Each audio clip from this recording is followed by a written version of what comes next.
Hello everyone, मेरा नाम शैली वाशने है। तो दोस्तों, आज मैं आप लोगों के साथ हरियाणा असिस्टेंट प्रोफेसर हिंदी का क्वेश्चन पेपर सॉल्व करने आई हूँ। इसमें टोटल 100 क्वेश्चंस हैं, जिसमें से 50 क्वेश्चंस हम अभी करेंगे और 50 अगली क्लास में हैं। वैसे तो ये पेपर शाब्दिक त्रुटियों की वजह से कैंसिल हो गया है, लेकिन हम फिर भी इस क्वेश्चन पेपर को सॉल्व कर रहे हैं ताकि हमें पता चले कि ये क्वेश्चंस किस पुस्तक से उठाए गए थे। तो हम लोग स्टार्ट करते हैं। जैसे कि आप स्क्रीन पे देख पा रहे होंगे, क्वेश्चन नंबर 1। क्वेश्चन नंबर 1 है, यहाँ हाथी रहते थे, प्रकाशन वर्ष है 2012। कहानी संग्रह की लेखिका कौन है? Option A Suryabala, option B Madhu Kankaria, option C Archana Saraogi, जो कि यहाँ पे अलका सरावगी होना चाहिए था, ऑप्शन डी गीतांजलि श्री। तो ये क्वेश्चन रामचंद्र तिवारी जी की बुक से लिया गया है, जो कि इनकी गद्य साहित्य में पुस्तक है, और ये पेज नंबर 454 पेज पे दे रखा है। इसका करेक्ट आंसर है ऑप्शन डी गीतांजलि श्री। अब हम आते हैं क्वेश्चन नंबर 2। क्वेश्चन नंबर 2 है, शंकर शेष के नाटक एक और द्रोणाचार्य का प्रकाशन वर्ष क्या है? वैसे तो ये नाटक हमारे सिलेबस के टेक्स्ट में भी लगा हुआ है, लेकिन फिर भी मैंने रामचंद्र तिवारी की बुक से ये क्वेश्चन कहाँ से दिया गया है वो मेंशन कर दिया गया है। तो ऑप्शन है हमारे ए 1973, बी 1975, सी 1977 या डी 1978। तो इस क्वेश्चन का करेक्ट आंसर है सी 1977, जो कि पेज नंबर 491 पे रामचंद्र तिवारी की बुक में दे रखा है। अब हम आते हैं क्वेश्चन नंबर 3। क्वेश्चन नंबर 3 है, डॉक्टर निर्मला जैन की आत्मकथा जमाने में हम का प्रकाशन वर्ष क्या है? तो विकल्प हमारे पास कुछ इस प्रकार है। Option A 2012, option B 2015, option C 2018, option D 2020। तो ये भी रामचंद्र तिवारी जी की बुक में दिया गया है, पेज नंबर 519 पे, और इसका करेक्ट आंसर है ऑप्शन बी 2015। अगले क्वेश्चन पे हम आते हैं, क्वेश्चन नंबर 4। रामकृष्ण परमहंस कल्प वृक्ष की उत्सव लीला, जिसका प्रकाशन में 2004 है, नामक जीवनी पुस्तक के लेखक कौन हैं?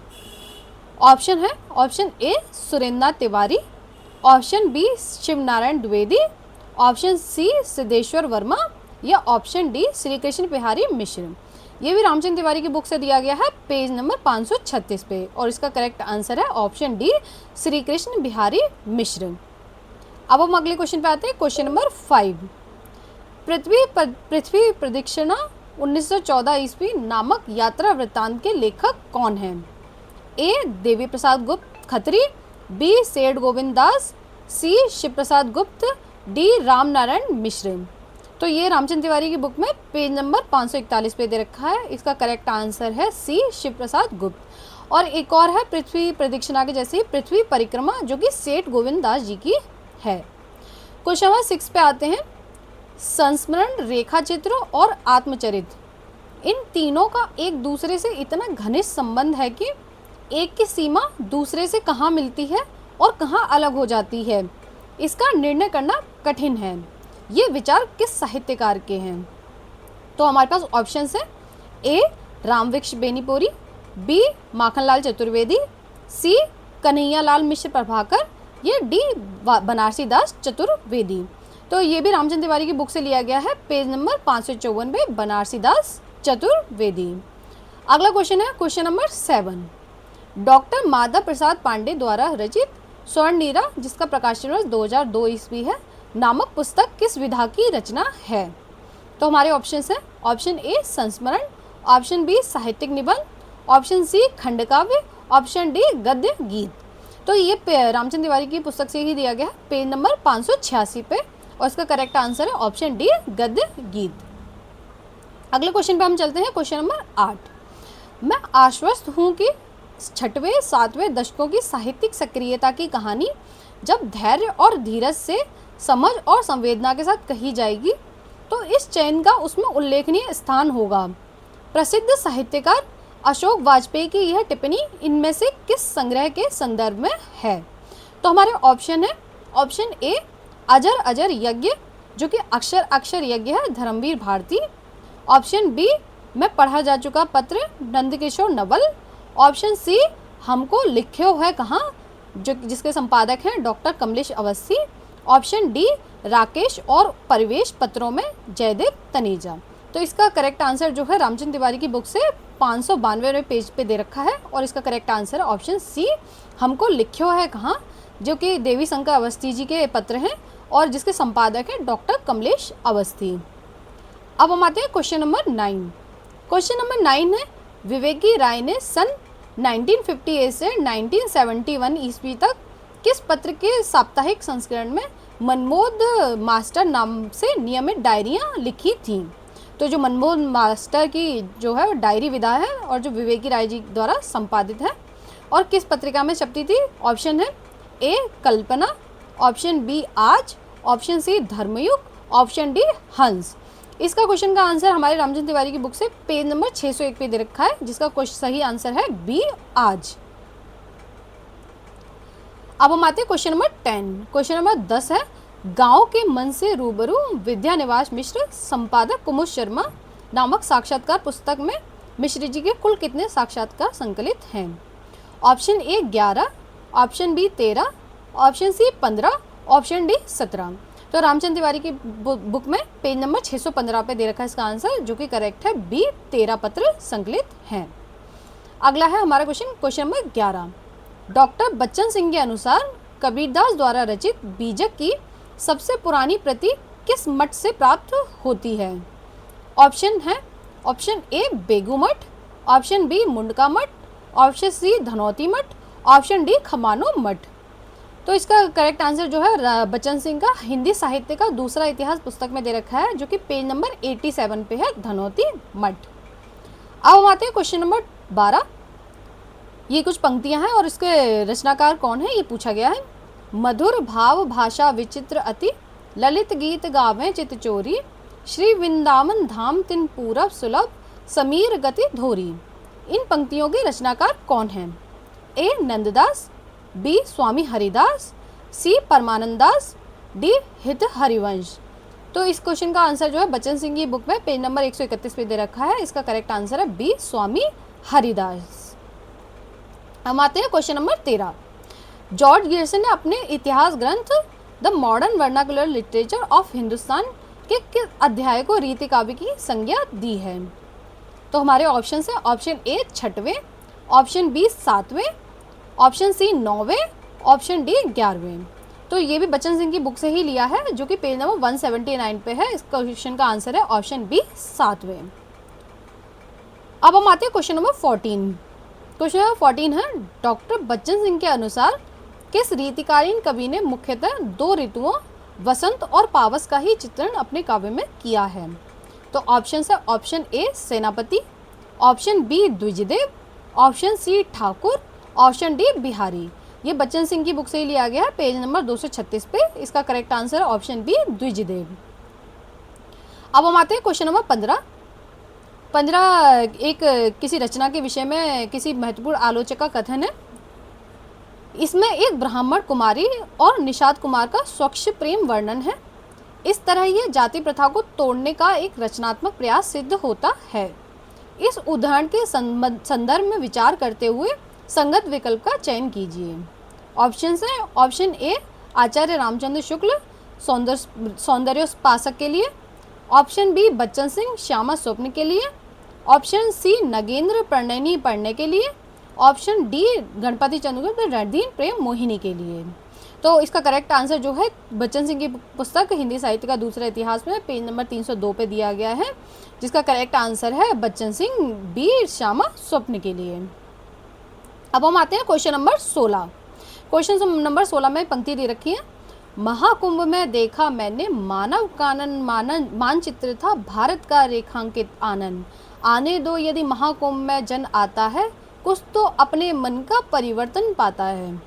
तो इन पंक्तियों के रचनाकार कौन हैं? तो हमारे पास विकल्प दे रखे हैं, ए नागार्जुन, बी गिरिजा कुमार माथुर, सी त्रिलोचन शास्त्री, डी केदारनाथ अग्रवाल। तो ये भी बच्चन सिंह की पुस्तक से लिया गया है, पेज नंबर 420, सी त्रिलोचन शास्त्री। अगला हमारा क्वेश्चन है क्वेश्चन नंबर 17। उनके निबंधों के मूल में करुणा है, मानुष भाव है, मन का वैपुल्य है, अनासक्त जीवन आशा है, जिसमें भारतीय संस्कृति की अंतः सलीला का प्रवाह है। इस उदाहरण के संदर्भ में विचार करते हुए संगत विकल्प का चयन कीजिए।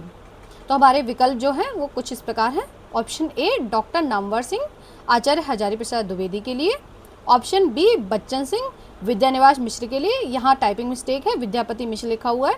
ऑप्शन सी रामचंद्र तिवारी कुबेरनाथ राय के लिए।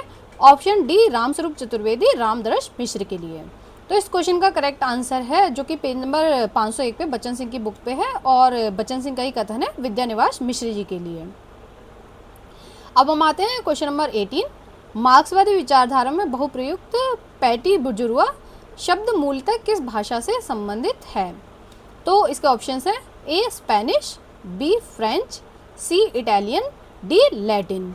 तो ये जो मैंने गूगल से विकिपीडिया पे इसका आंसर जो है बी फ्रेंच भाषा का ये शब्द है। अगला है क्वेश्चन नंबर 19। क्वेश्चन नंबर 19 है गांधीवादी विचारधारा से संबंधित निम्नलिखित विकल्पों पर विचार करते हुए असंगत विकल्प का चयन कीजिए। ऑप्शन है ऑप्शन ए गांधी जी का अहिंसा सिद्धांत जैन बौद्ध अहिंसा वैष्णव भावना और गीता के प्रभाव का सम्मिलित प्रतिरूप है। ऑप्शन बी गांधी जी को गांधीवाद को किशोरलाल मशरूवाला ने 4 भागों में विभाजित किया है। ऑप्शन सी सर्वोदय गांधीवाद का सामाजिक आदर्श है। ऑप्शन डी कला के लिए जैसे सिद्धांतों के प्रति गांधी दर्शन में कोई सहानुभूति नहीं प्राप्त होती। तो इसका जो गलत विकल्प है वो है ऑप्शन बी, जो गांधीवाद को किशोरलाल मशरूवाला ने 4 भागों में नहीं 3 भागों में विभाजित किया गया है, जो कुछ इस प्रकार हैं। फर्स्ट वर्ण व्यवस्था, सेकंड ट्रस्टीशिप, थर्ड विकेंद्रीकरण। अब हम आते हैं क्वेश्चन नंबर 20 पे। क्वेश्चन नंबर 20 है हमारा उपन्यासकार के लिए अप्रतिरोध चुनौती सहानुभूति और मानवीय करुणा के केंद्र सिर्फ वे लोग ही हो पाते हैं जो कहीं ना कहीं यातना भोगी हो गए हैं। यह विचार किस उपन्यास की भूमिका से लिया गया है? यानी कि ये किसी उपन्यास की भूमिका से कथन लिया गया है। Option A Basanti, option B Bela Aanchal, option C Zindaginama या ऑप्शन डी आपका बंटी। तो ये जो कथन है ये आपका बंटी की भूमिका से लिया गया है। अगला क्वेश्चन है क्वेश्चन नंबर 21। आपका बंटी उपन्यास कुल कितने अध्यायों में विभक्त है? आपको बताना है कि कितने पार्ट्स हैं इसके। तो हमारे ऑप्शंस हैं option A 12, option B 14, option C 16, option D 20। तो इसका करेक्ट आंसर है ऑप्शन सी 16। अब आते हैं क्वेश्चन नंबर 22। क्वेश्चन नंबर 22 है यदि सूर सागर को हम रस सागर कहें तो बेखटके कह सकते हैं। यह अभिमत किस आलोचक का है? तो हमारे विकल्प जो दे रखे हैं वो कुछ इस प्रकार हैं। Option A Ramchandra Shukla, option B Ganpati Chandra Gupt, option C doctor Bachchan Singh, option D Manager Pandey. तो ये जो कथन है ये ब्रह्मगीत सार की भूमिका जिसके संपादक आचार्य रामचंद्र शुक्ल हैं के पेज नंबर 28 से लिया गया है। तो इसका करेक्ट आंसर है ऑप्शन ए आचार्य रामचंद्र शुक्ल। अब हम आते हैं क्वेश्चन नंबर 23। आचार्य रामचंद्र शुक्ल के अनुसार मनुष्यत्व की पूर्ण अभिव्यक्ति 2 वृत्तियों के मेल में होती है। इनमें से संगत वृत्ति युग्म का चयन कीजिए। तो ऑप्शंस हमारे कुछ इस प्रकार हैं। ए प्रेम और भक्ति वृत्ति, बी रागात्मकता और बोध वृत्ति, सी प्रज्ञा एवं प्रणय वृत्ति, डी धर्म और अधर्म वृत्ति। तो ये कथन भी क्या कहते हैं आचार्य रामचंद्र शुक्ल की जो पुस्तक है भ्रमरगीत सार वहाँ से लिया गया है पेज नंबर 57 से, और इसका करेक्ट आंसर ऑप्शन बी रागात्मकता और बोध वृत्ति। अब हम आते हैं क्वेश्चन नंबर 24। सूरदास के पद व्याध नाद कही जाने हरिणी कर सायत की नारी पंक्ति में प्रयुक्त कर सायत शब्द का तात्पर्य क्या है? ये कथन अभी ये पंक्ति मुझे अभी मिली नहीं है, तो अभी मतलब जो मेरे सीनियर्स है या कहीं से भी मुझे जो आंसर मिला है वो इसका आंसर है ऑप्शन ए शिकारिन। तो जब अगर आप लोगों को पुस्तक से मिलती है तो आप लोग मुझे कमेंट सेक्शन में पेज नंबर जरूर बताएंगे। अगला प्रश्न है प्रश्न संख्या 25। पवित्रता की माप है मलिनता, सुख का उद्घोषक है दुख, पुण्य की कसौटी है पाप। स्कंदगुप्त नाटक के इस संवाद के संदर्भ में निम्न विकल्पों पर विचार करते हुए संगत विकल्प का चयन कीजिए। तो ये कथन जो पंक्ति है ये स्कंदगुप्त नाटक से ली गई है। तो हमारे ऑप्शन है ऑप्शन ए तृतीय अंक भट्टार्क द्वारा, ऑप्शन बी द्वितीय अंक देवसेना द्वारा, ऑप्शन सी प्रथम अंक रामा द्वारा, ऑप्शन डी पंचम अंक प्रख्यात कीर्ति के द्वारा। तो इसका करेक्ट आंसर है ऑप्शन बी, द्वितीय अंक में देवसेना द्वारा ये कथन कहा गया है। अब हम आते हैं 26वां क्वेश्चन। उबारोगे अब कब भूभार, बार बार क्यों कह रखा था दूंगा मैं अवतार। स्कंदगुप्त नाटक के इस गीत के संबंध में अंक और दृश्य के संगत युग्म का चयन कीजिए। तो हमारे ऑप्शंस हैं ए पंचम अंक द्वितीय दृश्य, बी चतुर्थ अंक पंचम दृश्य, सी प्रथम अंक षष्ठ दृश्य, या डी तृतीय अंक प्रथम दृश्य। तो ये जो है पंक्ति है जो है स्कंदगुप्त नाटक से ली गई है, जो कि मातृगुप्त और मुद्गल की है। और इसका करेक्ट आंसर है ऑप्शन सी, प्रथम अंक के छठे दृश्य में ये पंक्ति मातृगुप्त और मुद्गल के द्वारा कही गई है। अब क्वेश्चन नंबर 27 पे आते हैं। सच है आवश्यकता ही संसार के व्यवहारों की जननी है, परंतु मनुष्यता भी कोई वस्तु है। यह कथन इनमें से किस नाटक से उद्धृत है। ऑप्शन ए एक और Dronacharya, option B Aadhe Adhure, option C Mahabhoj, option D Skandagupta. तो इसका करेक्ट आंसर जो है स्कंदगुप्त है, जो कि पंचम अंक के प्रथम दृश्य से लिया गया है और ये विजया का कथन है। अब आते हैं क्वेश्चन नंबर 28। भारत दुर्दशा नाटक के 5वें अंक में भारत दुर्दैव की चढ़ाई से निपटने का उपाय सोचने हेतु कुल कितने सदस्यों की समिति की बैठक होती है। टाइपिंग मिस्टेक है, इसी वजह से पेपर कैंसिल हुआ था, बट हम फिर भी हमें तो क्वेश्चंस को देखना है कि कहाँ से आए हैं, तो हमारे लिए वो ज़्यादा ज़रूरी है। तो हमारे ऑप्शन है option A 5, option B 8, option C 7 और ऑप्शन डी 9। तो जैसे कि इसका करेक्ट आंसर है ऑप्शन सी 7। 7 लोगों में कौन कौन थे। सभापति, एक बंगाली, एक महाराष्ट्री, एक एडिटर, एक कवि और 2 देशी महाशय। अब हम आते हैं क्वेश्चन नंबर 29 पे। इसमें भी कुछ टाइपिंग मिस्टेक है, मैं आपको पेज नंबर बता दूंगी तो आप लोग वहाँ से जाके देख सकते हैं। लपट जाए द हिंद खाक में हम कादरों को क्या, ए मीर ज़र्फ ए रंज उठाना नहीं अच्छा। भारत दुर्दशा नाटक की इन पंक्तियों के संदर्भ में संगत विकल्प का चयन कीजिए। ये पंक्ति किसने कही है ये बताना है। तो हमारे ऑप्शन है ऑप्शन ए 5वां अंक सभापति द्वारा, ऑप्शन बी 4था अंक है आलस्य द्वारा, आलस्य की जगह वहाँ हा से लिखा होता है जो कि गलत है, ऑप्शन सी पहला अंक भारत द्वारा, ऑप्शन डी तीसरा अंक सत्यानाश द्वारा। तो ये चौथे अंक में आलस्य द्वारा ये पंक्ति कही गई है, इसलिए बी ऑप्शन एकदम करेक्ट है और पेज नंबर 27-28 भारत दुर्दशा नाटक में आप जाके देख सकते हैं।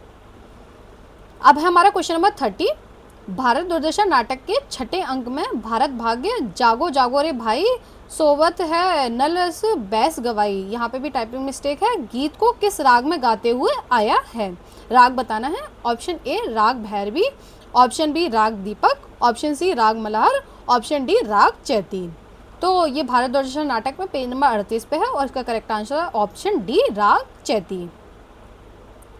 अब आते हैं क्वेश्चन नंबर 31। मानस का हंस उपन्यास के अनुसार रामलीला कराने से पूर्व तुलसीदास जी ने काशी में कौन सी लीला नहीं करवाई थी। तो हमारे ऑप्शन कुछ इस प्रकार हैं। Option A Prahlad Leela, option B Dhruv Leela, option C Makhan Leela, option D Nag Nathaiya Leela. तो ये जो पेज नंबर मानस का हंस उपन्यास है उसकी भूमिका में पेज नंबर 8 पे दे रखा है, जिसमें से सी जो है इनकरेक्ट है, माखन लीला नहीं कराई थी, बाकी अन्य 3 लीलाएं कराई थी, प्रहलाद लीला, ध्रुव लीला और नाग नथैया लीला तुलसीदास जी ने करवाई थी। अब आते हैं क्वेश्चन नंबर 32 क्वेश्चन नंबर है। अमृतलाल नागर ने मानस का हंस उपन्यास का समापन किस तिथि को किया था, यानी कि जो मानस का हंस उपन्यास का लेखन कब समाप्त हुआ था। ऑप्शन है ए 10 फरवरी 1972, बी 23 मार्च 1972, सी 6 अप्रैल 1972 या डी 8 अगस्त 1972। तो जैसे कि हमें पता है कि भूमिका से ये कथन लिया गया है, तो 4 जून 1971 से उन्होंने लिखना शुरू किया था और समापन किया था 23 मार्च 1972, यानी कि बी ऑप्शन एकदम सही है। अब आते हैं 33वें क्वेश्चन पे। नित्य जीवन छवि से हो दीप्ति, विश्व की करुणा कामना मूर्त, स्पर्श के आकर्षण से पूर्ण, प्रकट करती जो जड़ में सृष्टि। पंक्तियां कामायनी के किस सर्ग से संबंधित हैं। ऑप्शन है ए रहस्य, बी दर्शन, सी श्रद्धा, डी काम।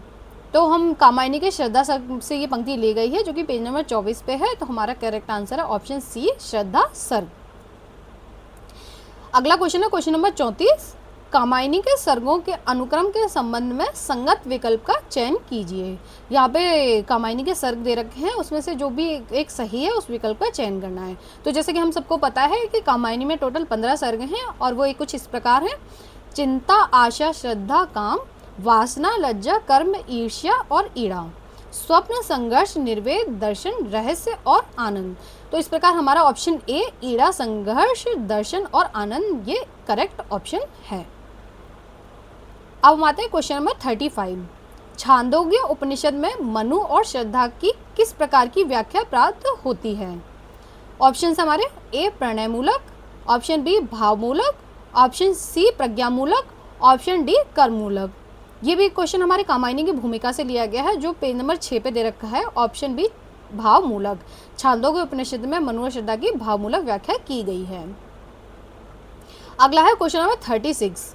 ब्रह्मा और माया संबंधित सिद्धांत की श्रेष्ठ सांकेतिक अभिव्यक्ति निराला की किस कविता में प्राप्त होती है? ऑप्शन ए राम की शक्ति पूजा, ऑप्शन बी अध्यात्म गीता, ऑप्शन सी अधिवास, ऑप्शन डी अशरण शरण राम। तो ये क्वेश्चन जो है राग विराग जो कि रामविलास शर्मा जी द्वारा संपादित है की भूमिका से लिया गया है और पेज नंबर 23 पे दे रखा है कि ब्रह्म और माया से संबंधित उनकी अधिवास रचना है। तो इसका करेक्ट आंसर है सी अधिवास। अब हम आते हैं 37वें क्वेश्चन पे। जैसे कीट्स ने नाइटिंगल और शैली ने स्काई लार्क पक्षियों को अमर कर दिया, वैसे ही जूही, बेला या नरगिस का नाम लेते ही निराला का स्मरण हो आता है। यह मंतव्य किस आलोचक से संबंधित है? तो हमारे ऑप्शन है विशंबर मानव, बी बच्चन सिंह, सी धनंजय वर्मा, डी रामविलास शर्मा। तो ये कथन भी हमारे जो है राग विराग की भूमिका से लिया गया है पेज नंबर 18 से और इसका करेक्ट आंसर है option D doctor Ramvilas Sharma. अब आते हैं क्वेश्चन नंबर 38। मैं कल्पना के सत्य को सबसे बड़ा सत्य मानता हूँ। कवि सुमित्रानंदन पंत की यह स्वीकृति उनकी किस पुस्तक की भूमिका से लिखित है? Option A Pallav, option B Adhunik Kavi, option C कला और बूढ़ा चांद, ऑप्शन डी 60 वर्ष एक रेखांकन। तो ये मैंने गूगल से ही आंसर फाइंड किया है, तो इसका आंसर है ए पल्लव। इसी प्रकार अगला क्वेश्चन है सुमित्रानंद पंत जी का, तो ये भी मुझे नहीं मिला है अभी, बट आप लोगों को मिले तो आप लोग मुझे ज़रूर कमेंट सेक्शन में बताएंगे। ज्ञान नहीं है, शक्ति नहीं है, कला न भाव विवेचन, जन है जग है, श्रद्धा काम इच्छाएं, जीवन साधन। ये पंक्तियाँ सुमित्रानंदन पंत की किस कविता से संबंधित हैं? तो हमारे ऑप्शन है ऑप्शन ए ग्राम्य ग्राम दृष्टि, ऑप्शन बी प्रेरणा, ऑप्शन सी इसी जगत में, ऑप्शन डी शुष्क सभ्यता की रेत में। इसका करेक्ट आंसर है ऑप्शन ए ग्राम्य ग्राम दृष्टि। अगला क्वेश्चन है जो कि आषाढ़ के एक दिन नाटक से लिया गया है। आषाढ़ का एक दिन नाटक में प्रयुक्त भास्वजन्य रत्नानि महाऔषधिश्च पद का तात्पर्य क्या है? तो हमारे विकल्प कुछ इस प्रकार है। ए रत्न औषधियों से श्रेष्ठ है, बी रत्न और औषधियाँ सममूल्य हैं, ऑप्शन सी जहाँ रत्न और औषधियाँ चमकती हैं, ऑप्शन डी औषधियाँ रत्न का आभास देती हैं। तो इसका करेक्ट आंसर है ऑप्शन सी जहाँ रत्न और औषधियाँ चमकती हैं। आओ अगले क्वेश्चन नंबर 41 पे आते हैं। कभी अपरिचित आकृतियाँ बहुत परिचित जान पड़ती हैं और कभी परिचित आकृतियाँ भी परिचित नहीं लगती। आषाढ़ का एक दिन नाटक में यह कथन किस पात्र का है? तो हमारे विकल्प कुछ इस प्रकार है। ए कालिदास, बी मल्लिका, सी विड़प जो कि नाटक का कोई पात्र है ही नहीं, डी विलोम। तो इस क्वेश्चन का करेक्ट आंसर है डी विलोम। विलोम कालिदास से कहता है ये कथन। Question number 42। समझदारी आने पर यौवन चला जाता है, जब तक माला गूंथी जाती है जब तक माटी गूंथी जाती है तब तक मूर्ति गढ़ी जाती है। चंद्रगुप्त नाटक में चाणक्य के इस कथन के संदर्भ में निम्नलिखित विकल्पों पर विचार करते हुए संगत विकल्प का चयन करना है। तो ये जो चाणक्य का कथन है कि समझदारी आने पर यौवन चला जाता है, ये कथन किस अंक से और किस दृश्य से लिया गया है ये बताना है हमें। तो हमारे विकल्प है ए प्रथम अंक चतुर्थ दृश्य, बी तृतीय अंक षष्ठ दृश्य, सी द्वितीय अंक तृतीय दृश्य, डी चतुर्थ अंक प्रथम दृश्य। तो ये ऑप्शन बी इसका करेक्ट आंसर है। तृतीय अंक के छठे दृश्य से ये कोटेशन ली गई है। अब हम आते हैं क्वेश्चन नंबर 43। धर्माधर्म दम्भी श्रृंग, ये पंक्तियों में टाइपिंग एरर है, तो हिमाद्री तुंग शुंग प्रबुद्ध शुद्ध भारती स्वयं प्रभा समुज्ज्वला स्वतंत्रता पुकारती, ये अलका और बाकी लोग मिलके गाते हैं, ये संवेद गायन है। तो ये चंद्रगुप्त नाटक के किस अंक और किस दृश्य से लिया गया है? क्वेश्चन ये है। तो हमारा क्या विकल्प है? ए तृतीय अंक द्वितीय दृश्य, बी द्वितीय अंक सप्तम दृश्य, सी चतुर्थ अंक षष्ठ दृश्य, डी प्रथम अंक प्रथम दृश्य। इसका करेक्ट आंसर है चतुर्थ अंक षष्ठ दृश्य, जो कि सी ऑप्शन है। अब हम आते हैं 44वां क्वेश्चन। 44वां क्वेश्चन है, जिंदगी स्वयं एक महान घड़ी है, प्रातः संध्या इसकी सुइयां हैं, नियमित एक दूसरे के पीछे घूमती रहती हैं। इस उदाहरण का संबंध इनमें से किस नाटक से है? ए अंधायुग, बी आधे अधूरे, सी एक और द्रोणाचार्य, डी अंजू दीदी। तो ये कथन जो है, पंक्ति या उदाहरण जो भी है, ये ऑप्शन डी अंजू दीदी नाटक से लिया गया है। अगला है क्वेश्चन नंबर 45। नौकरों को सदा साफ सुथरा रहना चाहिए। जैसे घर के भाग्य का पता देहरी से चलता है, वैसे ही मालिकों के स्तर का पता नौकरों के पहनावे से लगता है। अंजू दीदी नाटक में यह कथन किसका है? ऑप्शन ए अतिमा, अतिमा कोई पात्र नहीं है, अनिमा, बी अंजलि, सी ओमी, डी इंद्र नारायण। तो इसका करेक्ट आंसर है बी अंजलि। अगला है क्वेश्चन नंबर 46। गिरजा कुमार माथुर की पंक्ति, हमने बगावत की जिंदगी कसके, हमने परवाह की न किसी की, का उल्लेख इनमें से किस उपन्यास में हुआ है? जो गिरजा कुमार माथुर की पंक्ति है, इसका उल्लेख किस उपन्यास में हुआ है, ये हमें बताना है। ऑप्शन ए मैलांचल, ऑप्शन बी जिंदगी नामा, ऑप्शन सी धरती धन्ना अपना, ऑप्शन डी राग दरबारी। तो इसका करेक्ट आंसर है ऑप्शन डी राग दरबारी। रिपुदमन और सर्वदमन नामक पात्रों का संबंध इनमें से किस उपन्यास से है? ऑप्शन ए परिता गुरु, जो कि कोई उपन्यास है ही नहीं, परीक्षा गुरु है। ऑप्शन बी बाण भट्ट की आत्मकथा, ऑप्शन सी राग दरबारी, ऑप्शन डी झूठा सच। तो ये जो है राग दरबारी उपन्यास से पेज नंबर 206 से अध्याय 24 से लिया गया है। तो इसका करेक्ट आंसर है ऑप्शन सी राग दरबारी। उच्च बुद्धिजीवियों के पुस्तकालय ऐसे स्वर्ग हैं जहाँ अखंड पुण्य से ही हिंदी की रचना प्रवेश पा सकती है, और पा लेने पर भी वह विदेशी पवित्र आत्माओं के बीच में कोई स्थान नहीं बना पाती। यह उदाहरण महादेवी वर्मा जी की किस पुस्तक की भूमिका से संबंधित है? तो हमारे ऑप्शंस है ए श्रृंखला की कड़ियाँ, बी पद के साथी, सी यामा, डी दीपशिखा।